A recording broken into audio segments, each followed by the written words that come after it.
Many people ask me the difference between workplace bullying and harassment, so I'm going to give you a simple answer.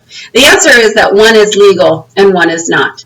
So the behaviors are the same. Bullying and harassment are the same thing, the same kind of behaviors. However, the law says that if those bullying behaviors are aimed at someone because of their protected class, whether it's their race, their religion, disability, gender, sexual orientation, all of those protected characteristics. If the bullying is aimed at someone because of that protected characteristic, the law says that's called harassment and that's illegal. If the bullying is not connected to any sort of protected characteristic or class, then we call that bullying and that behavior is legal.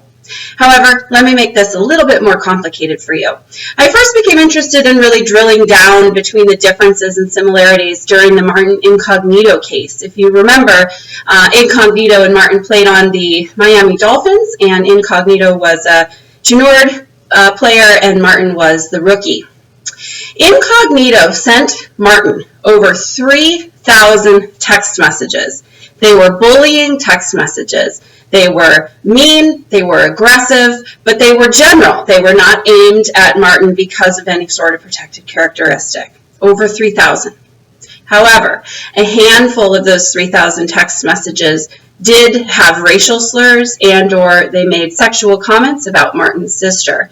All of a sudden, this handful of texts makes the entire lot of text messages illegal. So now the entire thing is harassment, even though it was just a handful. So in the end, do you really want your managers and supervisors having to pick through, is this legal or illegal behavior?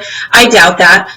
You shouldn't even really be asking what's the difference between bullying and harassment. What you should be asking is, how do you solve those behaviors and how do you create a positive workplace? If you have a positive workplace, then it doesn't matter. You won't have to really think about the differences and similarities because they won't be happening in your workplace.